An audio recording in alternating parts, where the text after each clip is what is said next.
folks, and welcome to the Richest Men in Town podcast. I'm Mike Freeman, and together with my good friend Tyler Gould, we invite you along on our quest to learn how to be the richest men in town.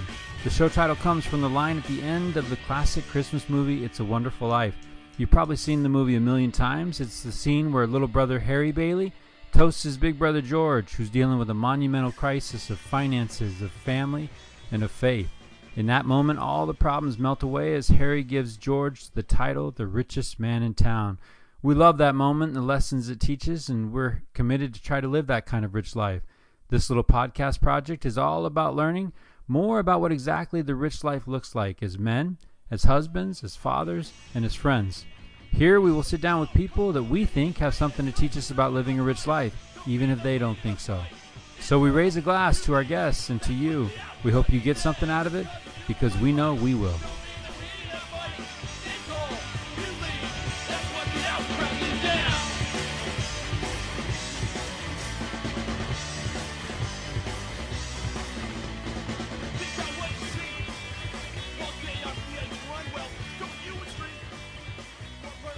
I woke up the other morning with a couple of talks on my mind that I want to write.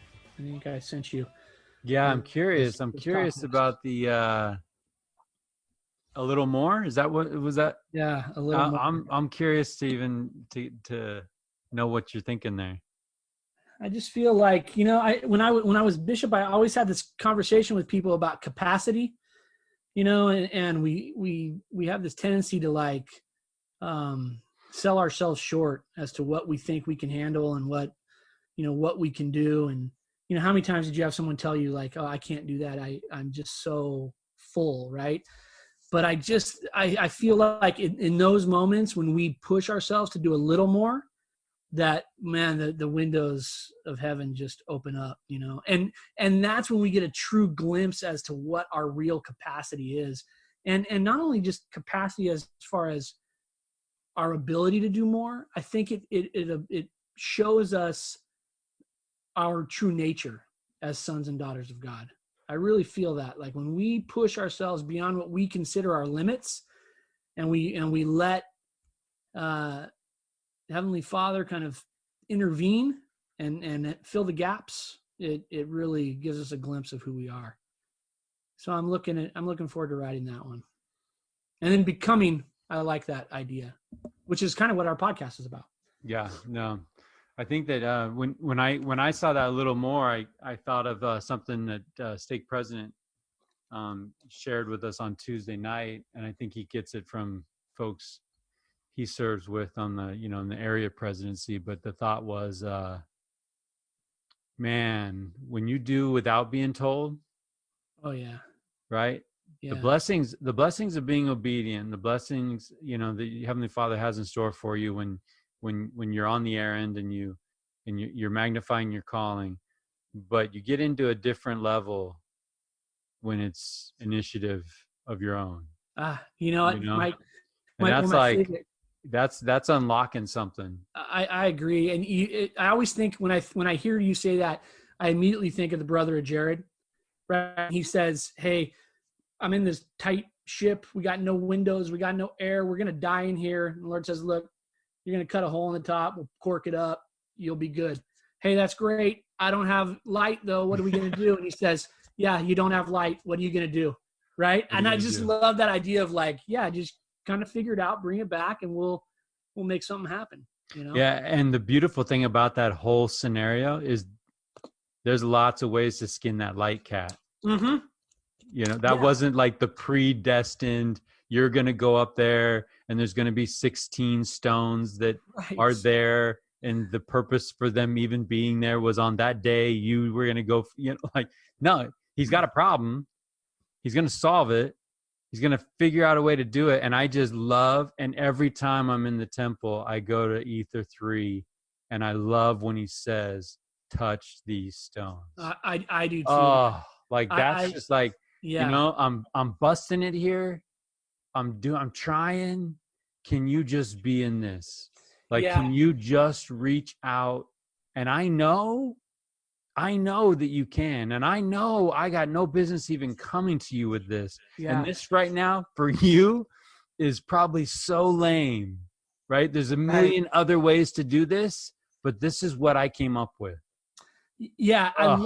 I think that I always try to put myself in that situation, you know, where you're coming and I could see him almost being sheepish about it. Like, look, this is what I came up with. If you touch these stones, we'll have light, right? And he's just like, yeah, we'll do that. That's good. And I kind of think I kind of connect that with Nelson's "The Lord Loves Effort." Look, he went out, he did the effort, he came back. It sounds wacky. I brought you these rocks to touch. I don't know, you know. And the Lord's like, I love the effort. Here we go. Yep. And it makes me think of Holland. You know, imperfect people. Yes. That's all he's ever had to work with is these frail, imperfect, you know, imperfect people. Unbelievable. You know? Mm-hmm. Yeah. So what's cooking in the brain on becoming besides Michelle Obama's book?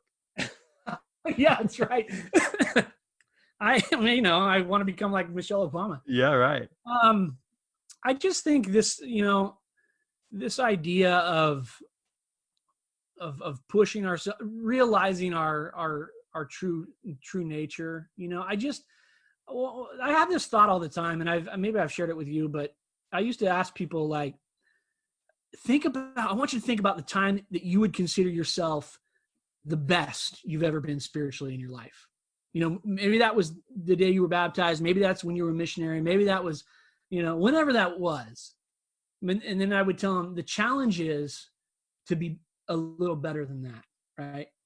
Figure out where you were, and then figure out what you got to do to be a little better than that. Now, if the reality is, when I think about that time and now are probably a big gap, but I just like that idea of we can become exactly who we're meant to be if we're bought into the process, you know, and we're honest with ourselves. Like, I think we're our own worst enemies when it comes. I'm my own worst enemy when it comes to that. You know, I've probably told you this a million times, but the main lesson I learned in the MTC was when I was screwing around in a class, and my teacher told me to knock it off, and I gave him whatever my lame excuse was, and he said, "Elder Gould, you can justify yourself straight to hell."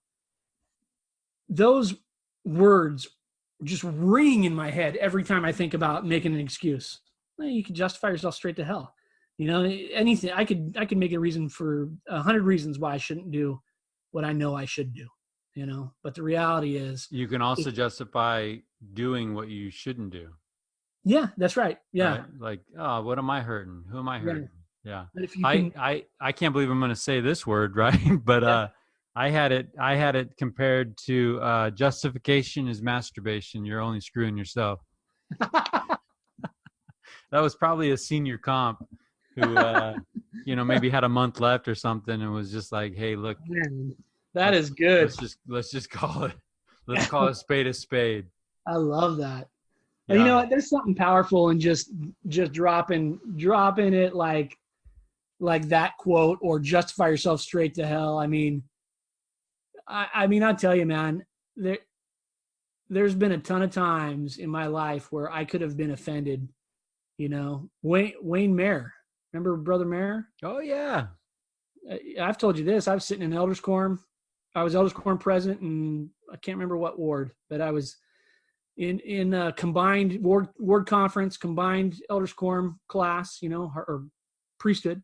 He's teaching the lesson. I'm sitting there in the crowd of men in a blue shirt, and I'm sitting next to Jared Eller, who's in a yellow shirt, in a room full of guys in a white shirt. And Brother Mayer stands up and he says, "All right, brothers, I'm glad to be here today. Before I get started on the lesson, I just want to talk a few minutes about why we wear white shirts to church." And we're the only guys in that room who were wearing white shirts. I knew it the second that came out of his mouth. I was just like this big. But man, I love that. I think back on that and I'm like, I love that he had the gonads to stand up there and chuck that in my face. And I have a lot of respect for people who are willing to do that. Did you change? I have never, from that day forward, I've never worn a colored shirt since. Okay. And I think one of the interesting thoughts about this podcast and this project is that word change. mm-hmm. And I love that word becoming, because we say people can change, Right. but the general rule is they don't. That's right. Unless people have the courage. I remember I showed up, Kelly's grandmother was sick in the hospital. Yeah. And Paul Chamley, man, Paul called me and he's like, hey, let's go give her a blessing. And I'm like, absolutely, Paul, I'm there.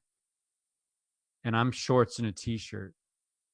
And Paul Chamley dressed to the nines, slacks, white shirt, tie. Yeah. Paul Chamley doesn't have to say anything. Yeah. He did it. He did it. And I made a mental note. I will never. I'm thinking this is grandma, right? This is like it's family. It's informal. Justifying. I'm justifying. And I see the way he lived that life that in that moment. And I was like, I want to be like Paul. Never again. Amen, Never again am I going to do that. Yeah. Right. And didn't have to say a word. Yeah. And I think one of the reasons I like the word becoming is because to me, it speaks of a journey, a process, right? It's not like just flip a switch. It's like it's this process of refining and trying to be better. And yeah, man, I can get into this for hours, but like I think of the parable of the 10 virgins. Yeah. And I think of that bridegroom going in, and those foolish ones are trying to get in, and they knock, and he's like, I don't know you.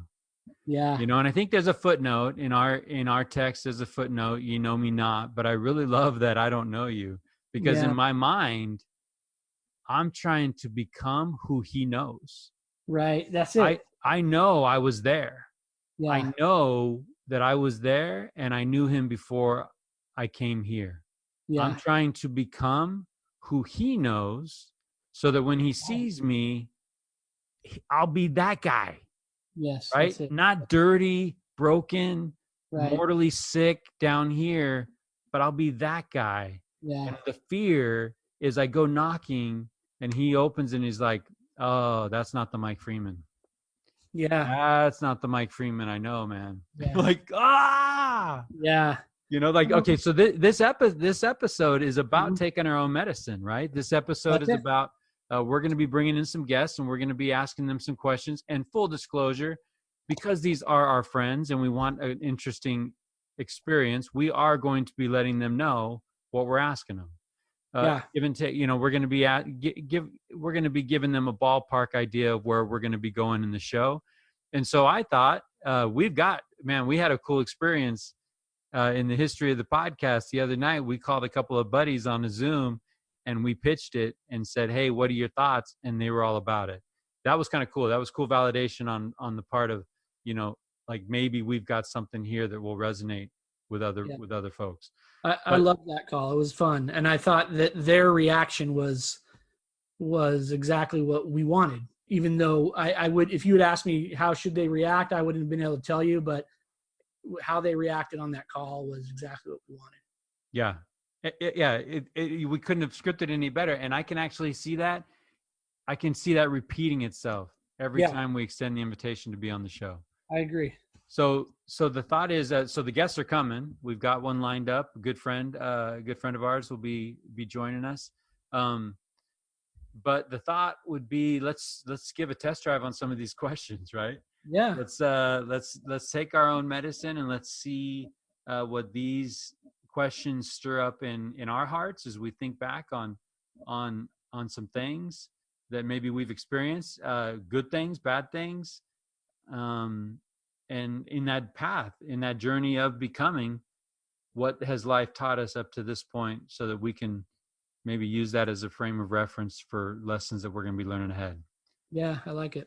So, okay, you were in the room, right? The virtual room when we created these questions, and these questions have always been, what this show's about, at least the purpose of where we want to go with it. I'm gonna maybe we just take some turns and we pepper each other, not a job interview. Yeah. We just we reach out and we stir the pot a little bit with some of these questions. What do you think? Yeah, let's do it. Let's dive in. I don't know if you've checked it, but I've actually added a few. I'm looking at it right now, and I'm like, yeah, well, I've added a few that actually let's go there. Okay. I think one of the things about a rich man is that there's courage. Right. And I think you and I have spoken before about what courage means, and courage is looking into that thing that you're afraid of.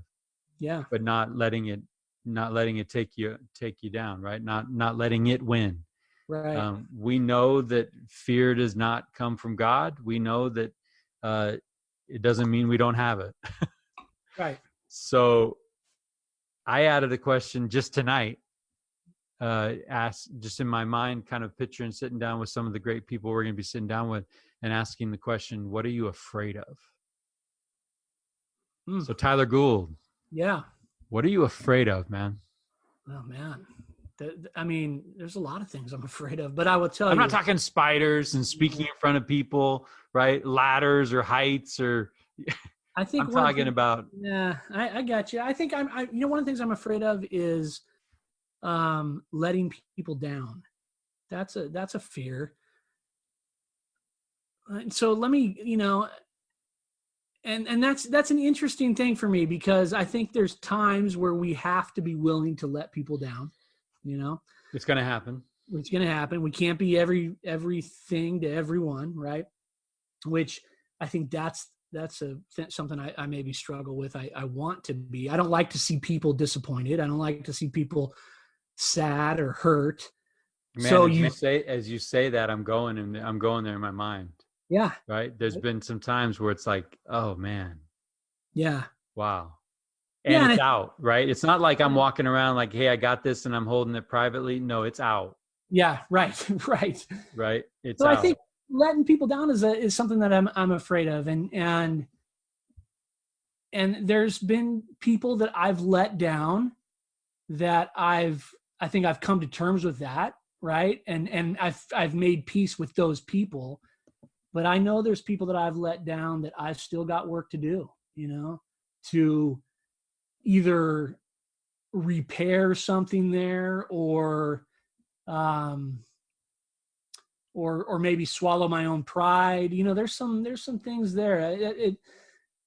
So that's a fear of mine. And especially when it comes to people that I love, that's a thing. You got people that you love, whether your relationship is firing on all cylinders or not, you still love them. So when you let them down, when you feel like you've let them down, boy, that stings for me. And yeah, that's a fear, man. That's a definite fear. Well, and I think that's a great answer, and it ties into what this project is about, right? Yeah. Because as we know the reality is we've done it. The reality is we will continue to do it. Ideally, it's less and less and less. I think of that great quote. Maybe it's, oh man, I'm going to butcher that. But, the gospel of Jesus Christ makes good men better. Right. Somebody that cusses a lot,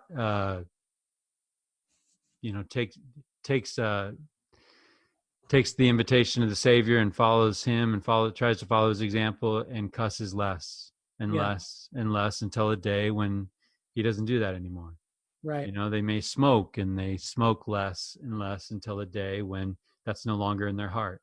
Right. And really, I think that, man, if I had my wife on here, she could add a couple of situations where I let her down, and right. And it really hurts when it's that close. It really does. Mm-hmm. And there's been times where I've been unaware.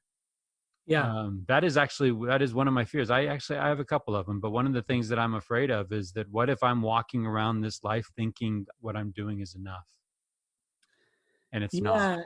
Yeah. Yeah, absolutely. I mean, I have that justification world, mm-hmm. right? But I will tell you, that's an interesting thought, Mike, because I have that same sort of nagging at me, but I think it's also a motivator too, right? That's a driver on some levels for me. I feel like, man, have I been complacent? you know, I gotta get out and do something. I gotta call some people today. Yeah, let me tell you this story. Yeah. This is near and dear to my heart because this week is Educator Appreciation Week. Yeah, I've been reading some of your posts. Man. Yeah, dedicated a life to education and been touched by and had my life changed by some teachers. Yeah. And so every day this week I'm putting out on social media just some thoughts on who they are and what they did for me. That first person, Nancy Hickson, Yeah. she would refer to me, Tyler. Her nickname for Mike Freeman in the 90s in Red Bluff High School was Loser Deadbeat. Hey, you know, But here's where she was going with it. Right. Yeah. Here's where she was going with it. You know, the same being called out for that colored shirt business. Right. She was letting me know that I was underperforming. Yeah. Yeah. She was letting me know, man, there's a whole episode on that word potential, right? Yeah. Oh, I hate that word. Love that word. Probably the most loaded word in the English language. But she knew I was not living up to the potential, that I was mailing it in, that I was not even close to being who I could be. Yeah. And I loved her for it because she straight up rattled my cage every day. Yeah. That's every a big day. deal, man. And you know, we were talking about that idea of brutal honesty, you know, people that can say those kind of things. And the interesting thing is you can have someone say that to you and it is just offensive. You're like, look, I'm going to fight this guy. Right. But then you can have someone say the same thing to you. And for whatever reason, you just know this person loves me and this person's really hoping that I do something different, you know? Yeah. It's all about that. It's all about that relationship, right? Yeah. It's all about have they made deposits so that they can make that withdrawal? Yeah. It's funny. I years ago up in Reading, actually, I was getting ready to hold a fireside, a church meeting for a bunch of youth. And I had asked this one young man to conduct the meeting, you know, and he showed up to the meeting in a t-shirt. Right. And I looked at him and I said, man, you're better than that. And I just walked off. Like, I'm going to walk off and do my thing. And I didn't tell him he couldn't conduct. I just said, you're better than that, man.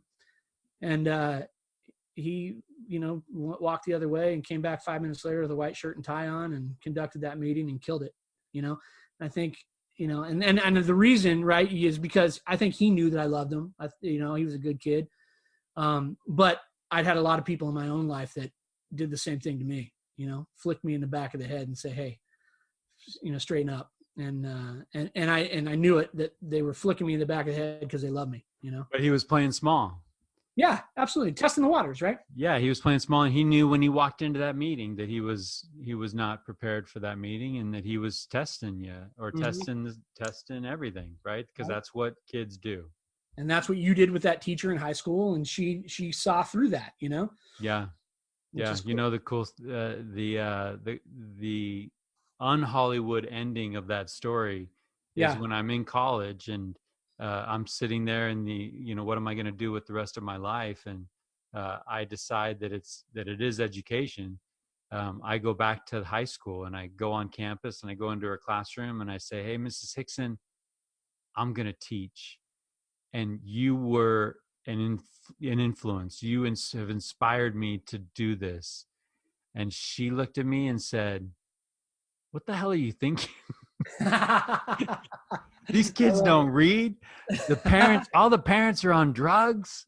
Like, go get a job that pays, right? That's awesome. And so my world starts to crumble a little bit. And then it's like, okay, I'm doing this. I'm doing this for me. You know, she might've been in a spot, maybe some burnout or maybe some things, right, yeah. but I'll never forget that. That was like, whoa, that did not go the way I was expecting it to go. It's going to be a lean on me moment, you know?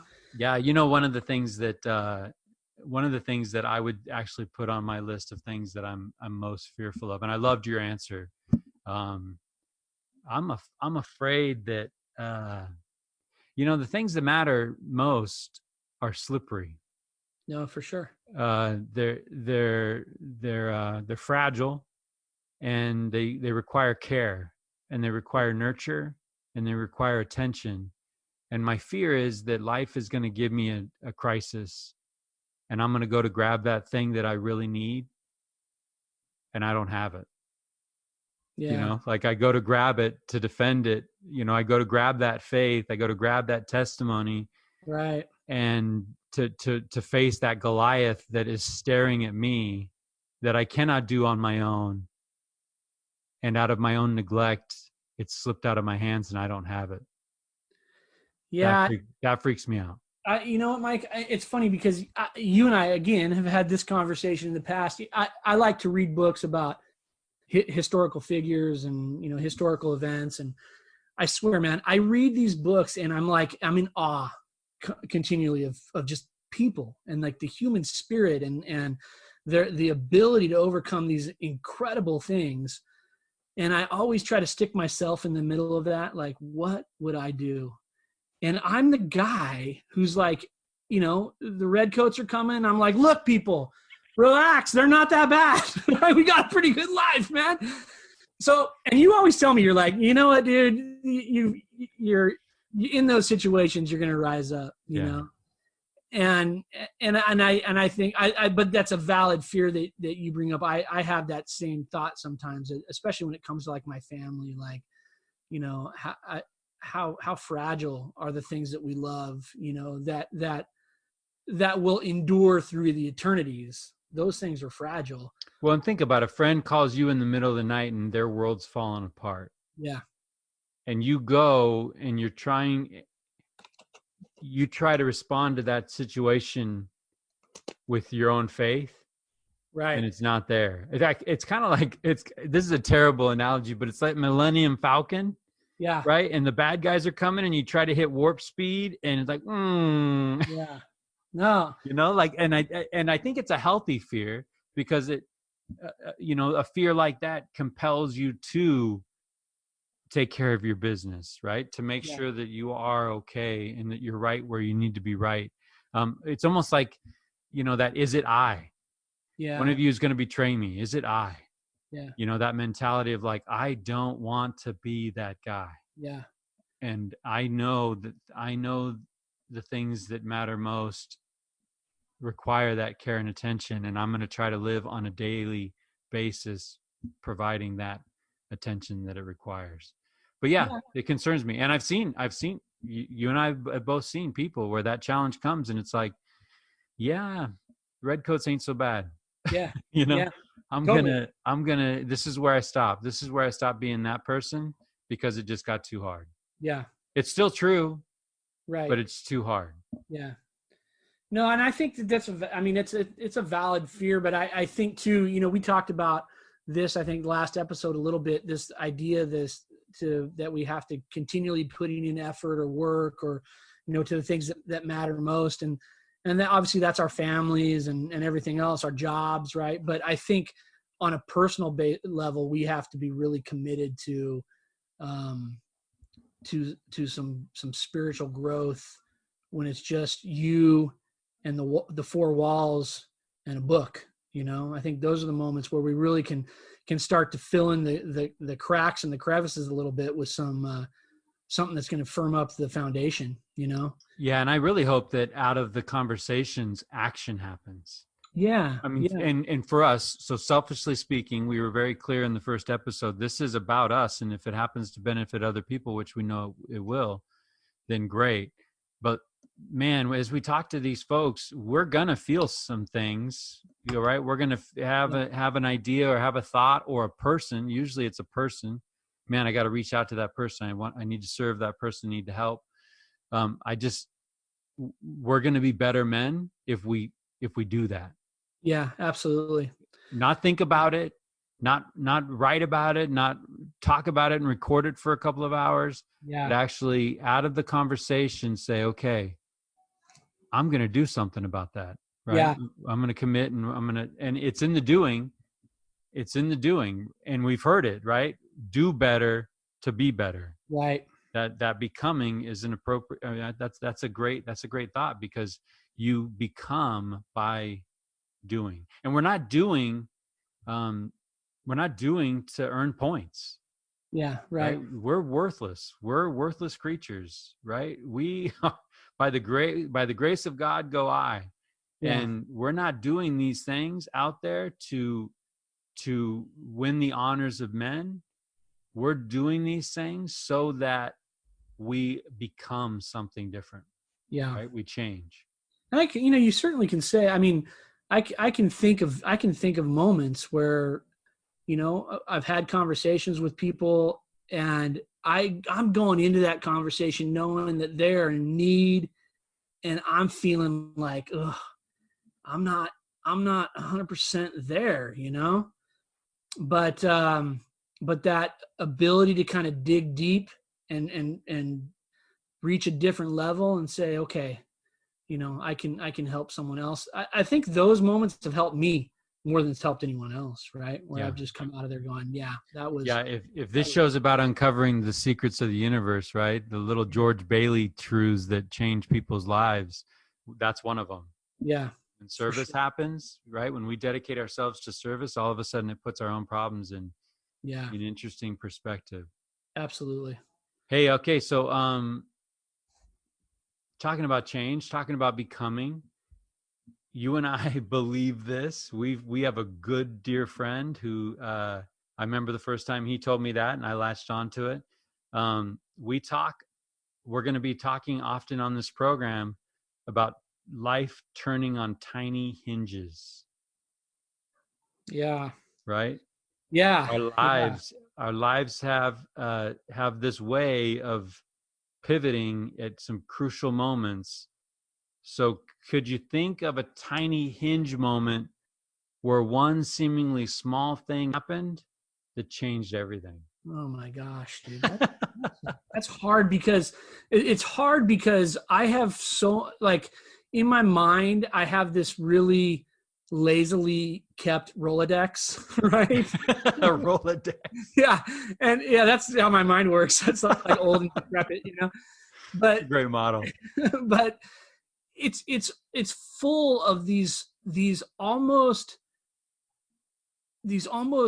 just boring interactions with people that have completely changed my life, and I think in the middle of those interactions, I don't see it at all.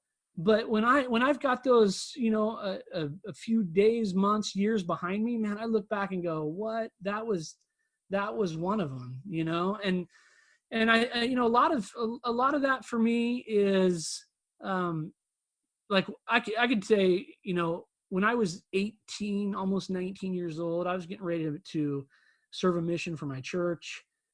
And I had gone through this whole process about trying to decide whether that's what I wanted to do, because there was zero pressure in my household for this. Right. So, I think my mom would have loved me to do that. She thought it would think it was great. My dad, on the other hand, was completely against that. Right. And so I had gone through this process of thinking about it. What should I do? And I told myself, you don't need to do that, man. Like, if you stay here, Pops is happy. He's not going to be upset with you. Your mom's going to support you no matter what. You're going to be fine. Right. And I had let that sort of sink in and become my reality for a moment. And then that thought just kept coming to me, like, is this really it? This is where you're at? And I making the decision to go and serve for 2 years, and the fallout that came from my father, that was a big moment. Like, that was sort of the, you have to learn this is your swimming on your own kind of deal, and I think that moment in time has shaped so many decisions I've made moving forward. I mean, so many, from marriage to children to school to jobs. Trust yourself, and things will be okay. And honestly, I have my dad to thank for that. That's the reality of that. That's Even ironic. though That's Yeah, ironic. right. So yeah, so maybe that's bigger than a tiny hinge, but I would say if I go back to my crappy Rolodex, it's full of tiny hinges, dude. Like I mean, my interactions with you and our friends, and just while we're playing golf, there's moments in time where those things, you guys are laughing about something that's funny, and I'm thinking like that just changed my world completely, you know. And I live for that, man. I live for sort of pulling those moments out of what we think are the random or the moments that have very little depth to them. I think there's a lot of depth, you know. Yeah, So that's interesting. And I think perspective helps that, right? right, Time removed from it. Now looking back on it, man, I can actually point to, like, I am the person I am. And I've said this often before. I'm probably who I am living like on this track because of 4 or 5 hinge moments. that's awesome. I remember I am having a good time. It's summer. It's boys and girls in a hot tub, college, right? So fill in the blanks. Yeah, what might be happening, and I'm sitting in this hot tub, and it's every person's probably. I mean, it's probably every 18, 19-year-old kid's ideal situation, right. and I can't get my mom's words out of my head. Right? Like my mom's words, like, you can be anything you want to be. Yeah, You can do anything you want to do. right, And giving me always hope, always no lid. There's no limit. Go do it. right. And I'm looking around at the debauchery around me, and there's this incongruency that's just making me uneasy at the moment. Yeah, I'm not talking about a religious experience. I'm talking about Martin Luther King Jr. would call it positive tension. yeah, That stretch of who I knew I could be and who right. I was, and that stretch was it was killing me. Yeah, And I actually say out loud in that moment to the people around me, something's got to change. Like I got to get off this. I got to get off this train. yeah, This train is heading to a place that is not matching up with what my mom wanted from me. yeah, And bless my mom, right? Because I I don't know, I can't point to a specific day when she planted those words in my head. It was always planted. It was always expected. And those words saved me that day. Because now I'm not going to say I immediately, I mean, I threw that out there to the crowd, and the crowd was like, maybe like a pause. And then it's like, anyways, yeah. right.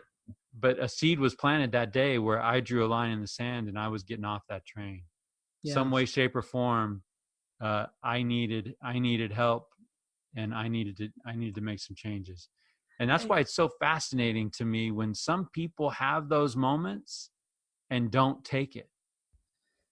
Yeah, well, I They're would presented say, with it. They're presented with them just like we are. yeah, Right. And there's probably been hinge moments that I have missed. There's probably been things that yeah, have been like, hey, get it.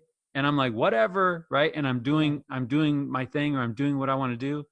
But man, I think to myself, I love to do this, Tyler. I love to look back, and I love to look ahead. yeah, I probably need to be better at being now. Right. But right. looking back, I think to myself, what if? Yeah, What if that moment doesn't happen, where I consciously throw it out to the universe that Mike Freeman is getting off of this train? Right? I look at the life I have. I look at my wife. I look at my kids. I look at what we're trying to do. I look at my friends.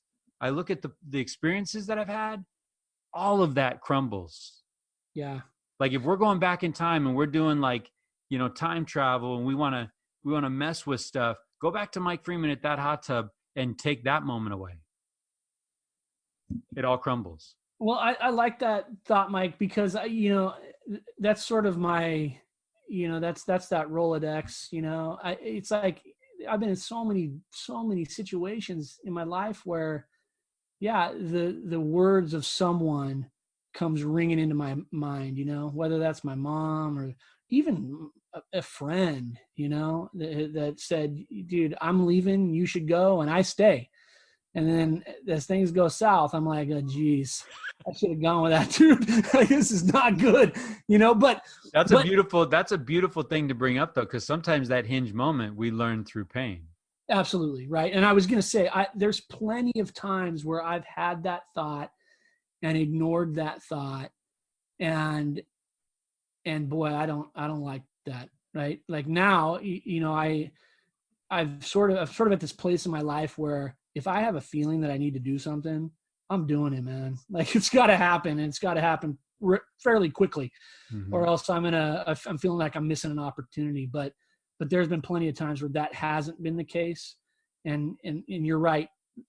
Those moments though have been valuable as well, because I've learned from that pain, but I agree with you. And that's why I appreciate this project, brother, Yeah. because we're recording our second episode, right? We're doing some things that we've been thinking about doing for a long time.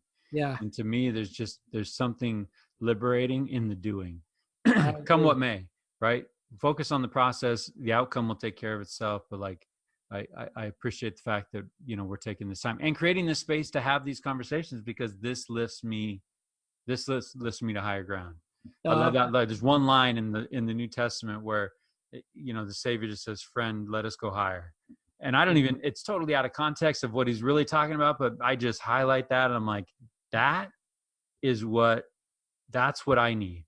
Yeah. Right. Yeah. I need the people that are going to say, "Friend, let us go higher." Hey, speaking of pain. Yeah. That leads us to this one.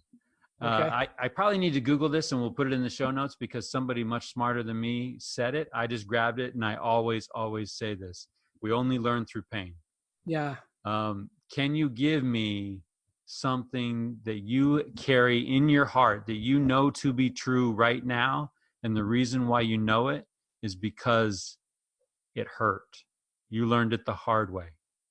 Oh, yeah. I mean, there's a lot of things, and I'm going to take credit for that question. That's my question. That's a great question. It's a great question, and it's not one that I'm really stoked to talk about, to be honest with you.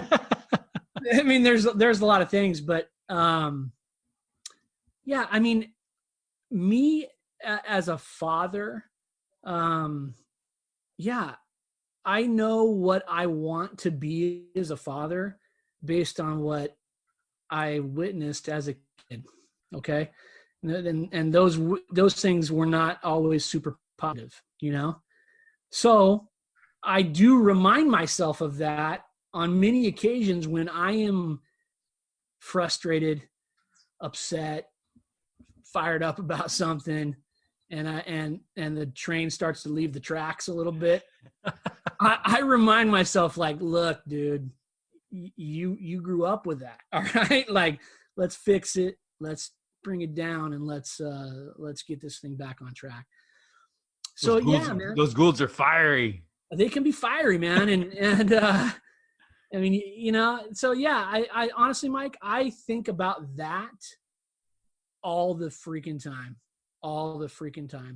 what I want to be. And I've told people before, I am grateful for all of the good people in my life that have been positive examples to me. And I'm grateful for those people that didn't live up to what they should have been, because that example to me has been just as powerful. Yeah. Sometimes sometimes the most powerful things in life is the non-example. Right. Yeah. The show me what not to do. And actually, so that I can learn from your mistake and not make my own. Yeah. Fantastic. Yeah, right. I'll take that. Yeah. Show me the wrong road. Yeah. Ironically, mine's on the dad situation too. This is just woven into my story. You'll probably hear it in multiple episodes, but I did not know my father. And I learned that there is a thing called too late. Yeah. I kick that can down the road. Hey, find him. Just connect with them. I don't need him in my life, but just reach out. and let him know that the best thing he ever did was to leave. Yeah. Right. He was caught up in some things. The best thing he ever did was leave me a couple weeks before I'm born. Yeah. I was going to be Corey, brother. I was going to be Corey. And he says, name him after me. And so now I'm I'm a junior. Right. But I kick that too many times down the road because then I reach out to a retired police officer and say, hey, could you help me find this guy? He's probably incarcerated.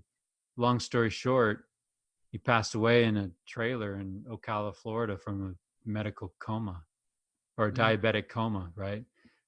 Drank himself to death alone in a trailer, no obituary, no services. And to be brutally honest, that part hasn't hit me. I get the lesson that too late, there is a thing called too late. The fact that will never happen in this life, that hasn't hit me. And someday I'll be walking, I'll be playing golf with you or something, and it'll crush, right? And the reality of that will hit.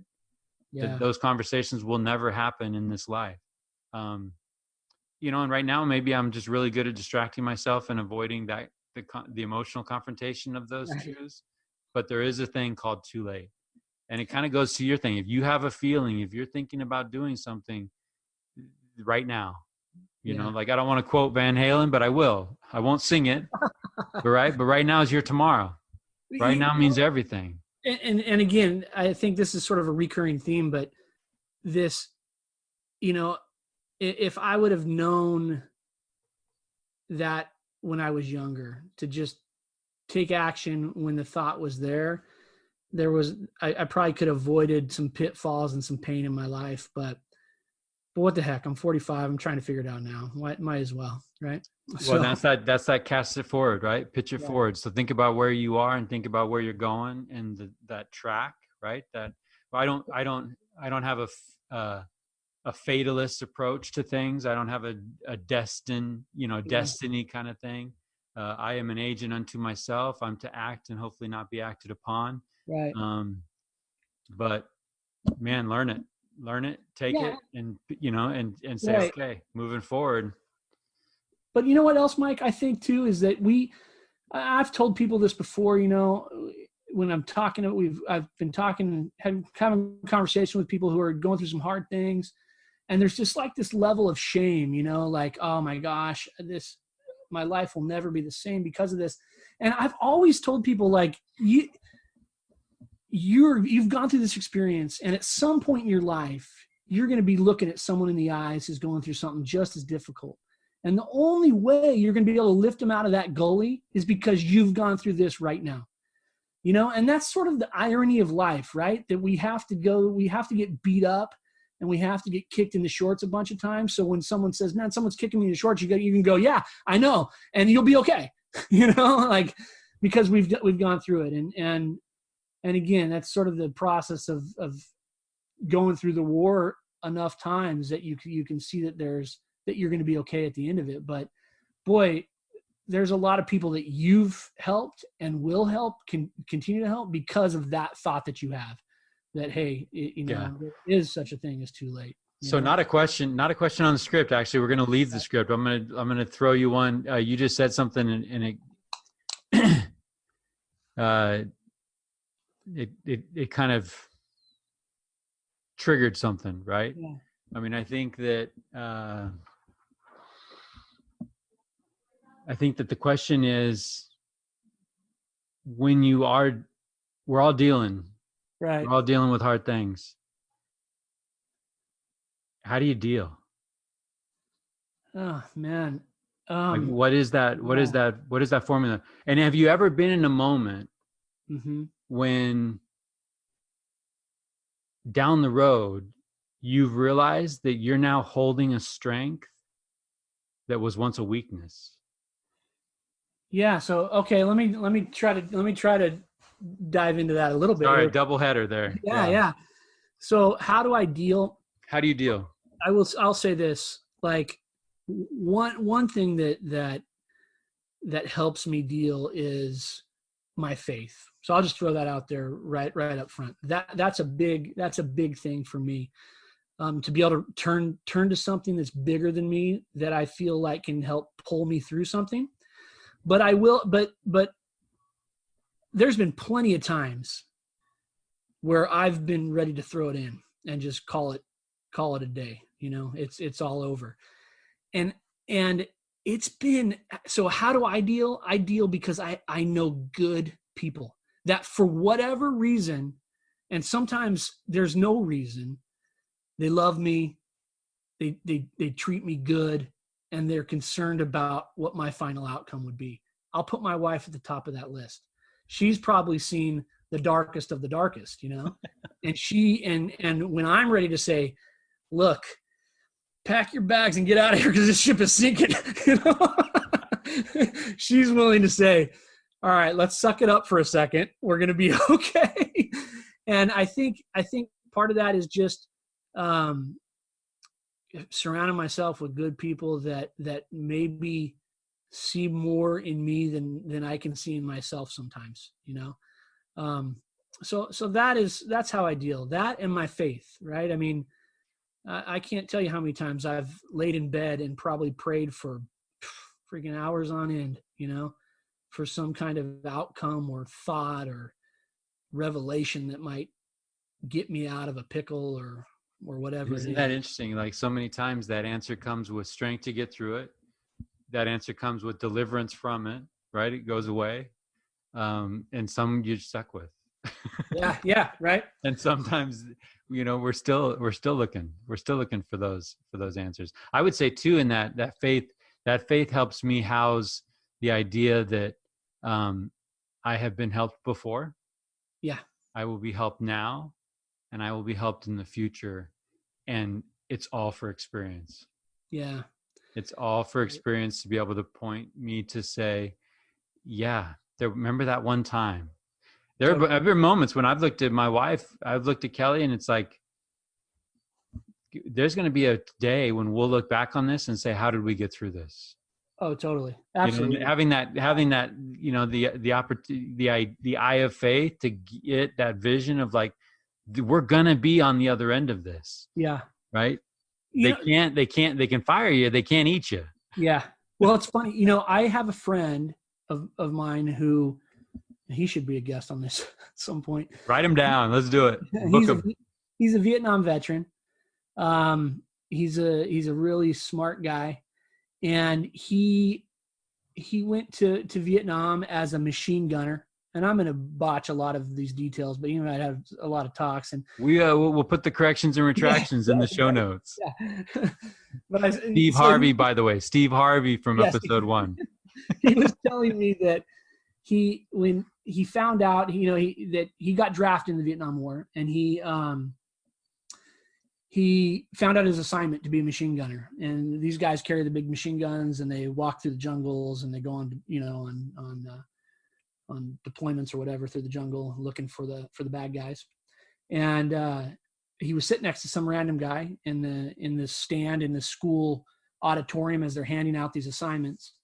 And the guy says, "Oh man, you're a machine gunner. Your average lifespan in Vietnam is 21 days." And my friend said, "Yeah, I just started crying, like right there. I just broke down and started crying." And then he was telling me that, and I tell my kids this all the time. This is, so if you ever have heard me say this, I'll have to credit my friend Bob for this, but he was telling me that one time he was out on a little tour out in the jungle, doing his thing, and they got hit with some enemy fire and some explosions. And he said, as he was laying on the ground, he started feeling himself to make sure he had all his body parts, and there was guys dead around him, and he was there, and he just said, it could be worse. Right. And he told me, he said, "Tyler, my whole thing that I kept telling myself while I was in Vietnam was, you can do anything for 2 months. You can do anything for 6 months. You can do anything for a year." And so whenever I have something that's hard, I swear I tell my kids this all the time when they complain about something to me. I always go, this math class is so hard at school. I go, you could do anything for one semester. You could do anything. It's not that big a deal. And so I think perspective, right, is a big deal. And it's great that we have people in our lives that, sometimes we're going through stuff and we're like, man, my life is a train wreck. And then we start talking to someone else and they're like, you're not gonna believe what I'm going through. And you're like, thank the good Lord, I'm not going through that, right? I mean, how many times have I told my wife, I will take our set of issues any day of the week and twice on Sunday, It's a comfortable load. We all would run to our own pile because that's a known burden. Yeah. So I think, we have a little perspective, but it's good that we have people in our lives that are willing to share some things with us that we can say, oh my gosh, yeah, I don't have it so bad after all, or I can do this. So that's my mantra a lot of times, when I'm stuck with something that I'm really dreading, I'll tell myself, Tyler, you can do anything for 30 days, or you can do anything for the next year. You're going to be fine, and it's a mantra. So on that other one, have you ever been in a place in life where you realize you're holding a strength? Maybe somebody comes up and compliments you on something that you did well, and you realize that, oh man, at one time that was a weakness and it has now become a strength. Yeah. I mean, this one's harder for me, I think, because, I think I need to dig a little bit more I'd have to think about that a little bit, but I can tell you that I've had a lot of opportunities in a lot of different areas to have leadership roles. And I can tell you, like, that's never been when I was, that's never been something that I felt super strong about, just that kind of thing. But through a series of experiences, right, and dealing with people, I feel more comfortable with that. I feel like that's something I'm not afraid of anymore. I think at one point in time I would have much rather, when I was younger, to just kind of fade into the background and do my own thing and not have to be out in front of everything. But I've sort of realized that that's not what I'm supposed to do. Supposed to do it and it's not that the task has been easier, it's that your capacity has increased. I think it's interesting because in life you're given positions and you're given opportunities to speak in front of large groups of people, and my son will always come up to me and ask if I was nervous. Yeah, my kids do that too. Yeah. And I was like, you know what, shake my hand right now, right? Feel how clammy my hands are right now. Yeah, I'm nervous. But in that Mrs. Hickson, that teacher, she killed me every time. It was a communications class and it was a speech. Yeah. Every time I got hit with monotone. Hey, and now I'm like, man, where's that monotone guy? And people look at my life and they would think that I'm an extrovert. Yeah. And not so. Yeah. That's a front, because life has put me in front of people, and an introvert and large groups of people sometimes don't go well together. So, but I can relate to that, Mike. Yeah, a lot. It's whatever thou art, act well thy part. Yeah. And however, whatever door. I mean, you don't seek after these things, but when the door opens and it's your turn, then by golly, I'm gonna go. I'm going to give it a swing. Yeah. And I think too, it's interesting because I've always, even from when I was a young kid, I've always had this feeling like I don't want to see other people get hurt or be left out or whatever the case may be. I mean, by no stretch of the imagination did I ever master that, especially in my teenage years. It was ugly. All right. So there's a lot of people that would argue this fact, but yeah, I've always been cognizant of that. And I think it's, to this day, I mean, that's definitely the case, right? You kind of, I see someone on the outskirts. I kind of want to go out to the outskirts and hang out with the people on the outskirts and see if I can bring them into the middle. I'm not great at it, but it's. Yeah, I'll tell people a little secret. most of the time, folks that are sitting in a leadership position, a lot of times are wondering how to sit, Yeah. you know, Yeah. how to present themselves and how to, Yeah.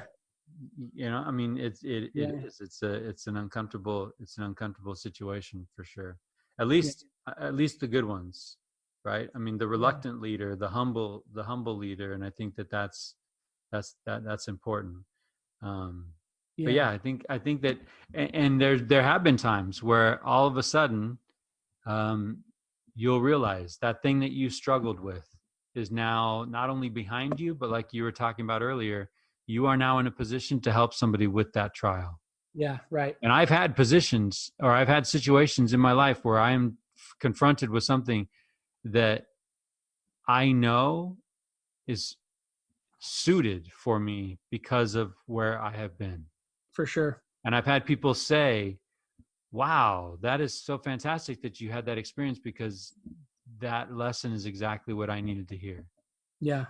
And that's kind of cool. Yeah, it is cool. And I also think too, what's interesting is I always have this thought, like in whatever leadership role you may be in, whether that's work or family or whatever else, my thought is always like, you got to be modeling what this should look like, right? It's sort of this next man up mentality that I'm not going to be sitting here that long. Someone else is going to have to step into this role.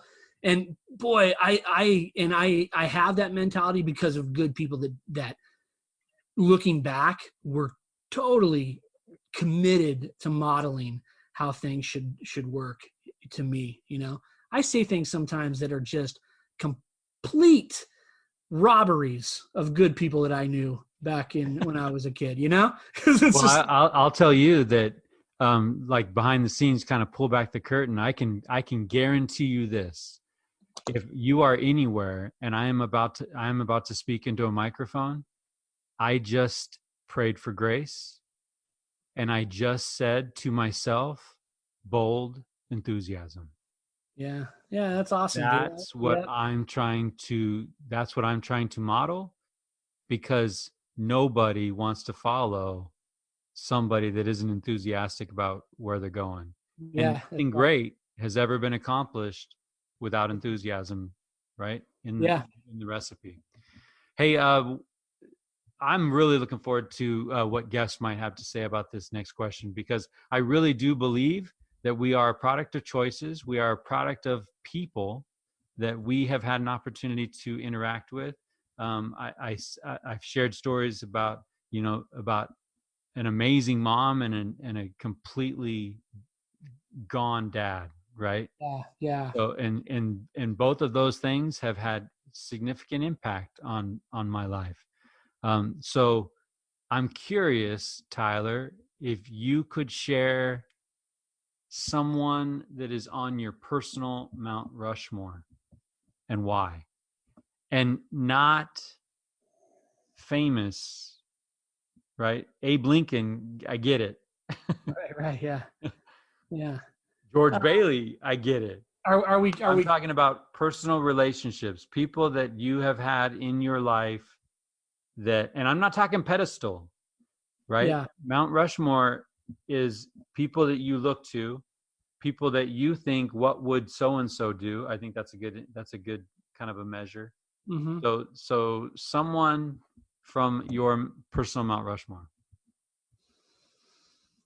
And okay, I mean, I think I always have to include my mother on this, right? But so she's on there, and that's a given. I mean, nearly everything that I do, I check myself to what my mom would say to me. you know, That's a great, I'm that's a 45, great man. test. I'm still thinking about that. Like, That is a great test. right? Yeah. But gosh, I mean, an individual. Yeah. Okay. Um, I've got a few. My Mount Rushmore would be pretty crowded, because it took a lot of people to get through my head. But I had, when I was a young man, probably 14, 15 years old, I had a really strong youth leader. Name was Michael Ball. Um, and just an amazing guy that just went out of his way to make sure a bunch of knucklehead kids were engaged in the right things. You know, I mean, this was at a time in my life where I had some really good friends, but we like to push the envelope a little bit and do Rowdy boys. Yeah, we were kind of rowdy. And in fact, you know, this is great. I mean, one of my buddies, and you know him, Kurt. He had he had a VW Squareback, you know, like late 60s probably. And we would get in that car and drive around town and cause all kinds of problems. Right? And Michael Ball, he put us to work at his construction company. He helped us chop the top off of that car and weld the doors shut. And that was like a process, right? I mean, just everything that you could do to kind of help keep these guys out of trouble. He was just committed to that. Years later, I was 21. I just got home from serving a mission for my church, moved to Provo, Utah, and we lived in this really ratty house that we'd throw parties in, and some of the music that is provided this morning was played in those parties. And, Rocket Fuel is key. Right. And I remember Michael Ball coming over to the house one day, just knocking on the door out of the blue. And he'd moved up there with his family. We didn't know that. And he said, "Hey, I heard you guys were in town," and came in, plopped himself down on our couch, and proceeded to ask us how we were doing and if we were staying out of trouble. And I just that to me was like, I remember thinking like, I want to be that dude that's worried about other people, that, you know, he has a thought, I'm going to drop by these knuckleheads' house and just see what's going on. And I mean, to this day, if I do stuff like that, it's because Michael Ball was willing to do that. So yeah, he's definitely on my Mount Rushmore for sure. Yeah, good answer. I'm going to refer to Paul Chamley for mine. So Paul Chamley is my wife's uncle. He passed away. I love Paul. A handful of years ago. Like no one did it better. You know, I think that we talked in the last episode about lower lights, kind of showing you the navigation home, and Paul Chamley was definitely that for me. You know, you think about it, kids don't come with instructions. We know that. A lot of times you raise kids how you were raised. And so we got that. And I would put my mom definitely on my Mount Rushmore. But I'm trying to figure out how to be a dad. Yeah. Right. You know, Yeah. I'm looking at like, what does a good husband look like? What does a good dad look like? And I'm looking for models. My brain is looking for patterns and looking for things that I can grab onto and then I can incorporate into my own life. And Paul Chamley delivered that in buckets, man. Like that guy showed me how to live, showed me how to love, showed me how to be a man of faith. Man, I would give anything to have Paul as a guest on this show. I often find myself wondering if I'm making him proud. And I think that's ultimate Mount Rushmore, right? That's ultimate, that test of like, you know, I hope he's looking down and I hope he's helping me. But I love the stories. You and I mean, he's so epic. He made a golf trip with the guys, right? We're heading off to a US Open. And I remember calling you guys up and saying, "Hey, I got a guy. We're bringing a guy along." And you're like, "Who's the guy?" And I was like, "Kelly's got an uncle. He's pretty fantastic." And Dude, wait. Hold on a second. You're bringing AARP with you? With Paul Chamley, when I saw him for the first time, I was like, Mike just figured out how to sour this whole trip. Like this trip has just gone south in the worst way. I gotta be honest with you, Mike. I'm a little jealous of the time that you had with Paul Chamley, because the little bit of time that I had with Paul Chamley, I loved that guy. Yeah. I mean, and he was And just you know what, Tyler? Yeah. That's the funeral to go to. Yeah. Right. I was asked to speak at that funeral, and every person shared that love, and every person said what I once said at mine, right? Felt like I was the most important person in the room when I was with him. Yeah. I mean, service and sacrifice. Okay. So in the church, he was called to leadership. He was a counselor in the bishopric, which means early morning meetings, right? Yeah. So church is a family thing, but in leadership, it's a 10-hour day. It's a tough grind, and it's hard on families. Right. And then he was called to be a counselor to a couple of bishops, and then later as a bishop. So we're talking about probably a decade worth of service, a decade worth of driving to church in separate cars. Right? Paul Chamley, every Sunday morning, met his wife in the lobby as she walked in, gave her a hug, and said, "You look cute today." Every Sunday morning. Paul Chamley. Right? That's like Wooden writing letters to his dead wife. Right? Yeah. You don't, those dudes are not, they're not around. No.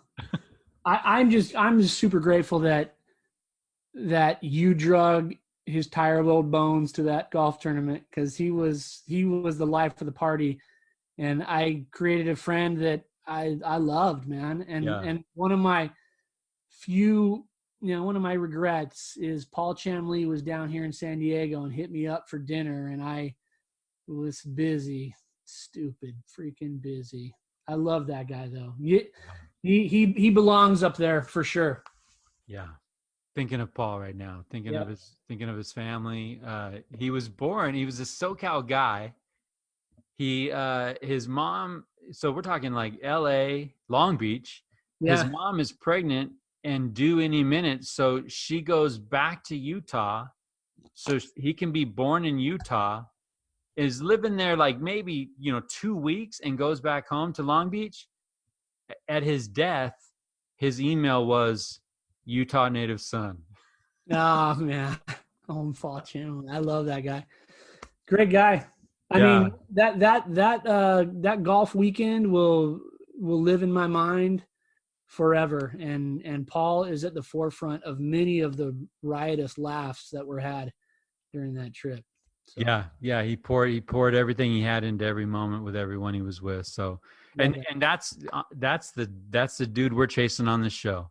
Totally. And as we bring these folks in, they're going to have that essence about them. Yeah. And it's going to be, in some areas, they're going to be stronger, where other guests are going to be, they may not have that strength.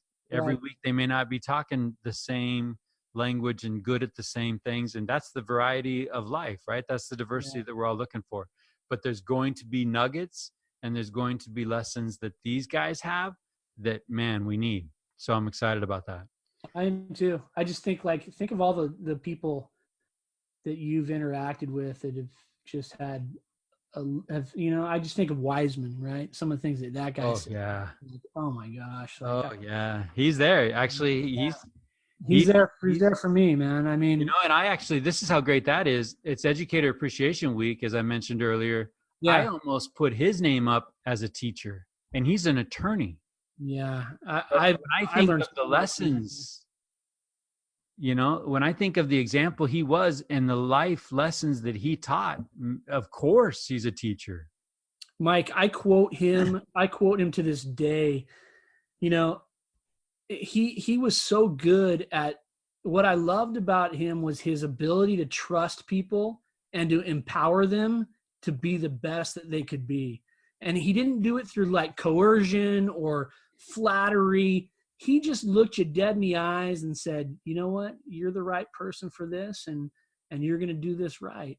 And that was it. And I felt obligated, like I am going to kill it for this man. I do not want to let him down. Yeah. This guy believes in me when I don't believe in me. Right. I would walk out of those meetings going, "Man, he's crazy, but we're going to try it." And I love that. I quote him all the time.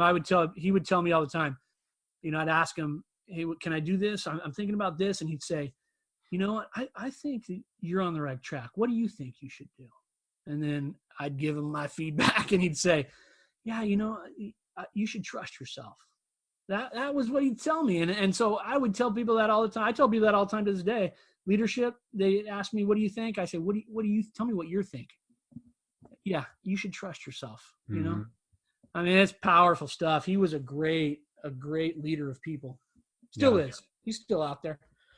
All right, Tyler, great conversation, man. Thanks for your vulnerability. Thanks for your answers. I'm looking forward to hearing what our guests say in response to some of these questions. And we'll probably, as the show evolves, we'll add a few. In fact, I think we even threw some out tonight that weren't on the script, and we'll roll those into the script. And every show, we're not going to hit on every question, right? Because our guests are going to have stories, and we want to make sure that we get those stories told, because that's where the lessons are going to lie.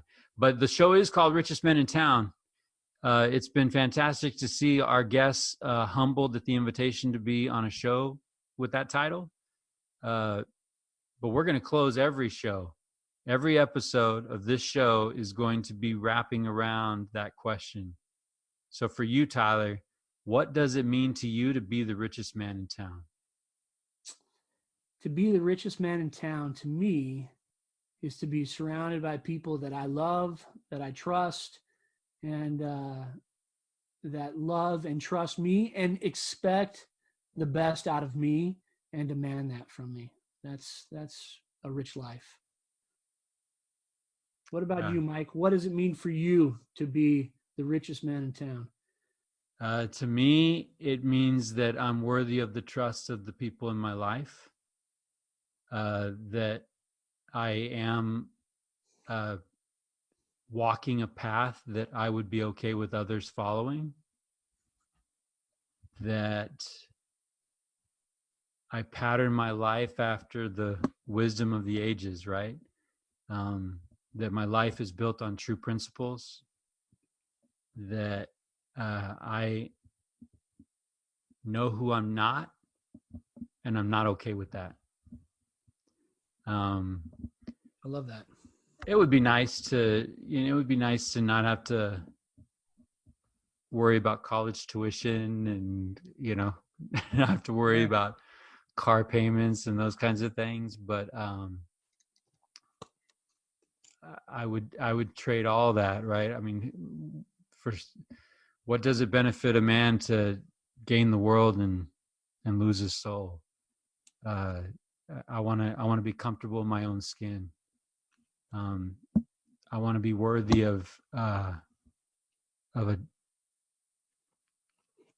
somebody, naming their kid after me. I've talked about this before, but to me, a rich man is a man with friends. Yeah. Of like mind, of like character. I don't want to die with no obituary and no services. Yeah. So yeah, that's what it means to me, and that's what we're chasing. And I think that those are worthy things to chase. And I think that our guests are going to have something to teach us. And it would be curious to come back in a couple of months, because I bet you that answer changes for us as well as we have this experience. Right? Yeah, I hope that everything's evolving, and we're always looking at, all right, how do we get to be better than we are right now? If I'm not better than in 2 months than I was today, then something's not firing right. So I'm looking forward to this. I'm looking forward to our guests. I'm looking forward to exploring some things, and I'll be honest. I mean, I love every conversation I'm able to have with you. And tonight I feel like a rich man just from the conversation we had. It's good. It's good. All right, let's do something with it. All right. Yeah. Until next time. Sounds good. Be good. Do good.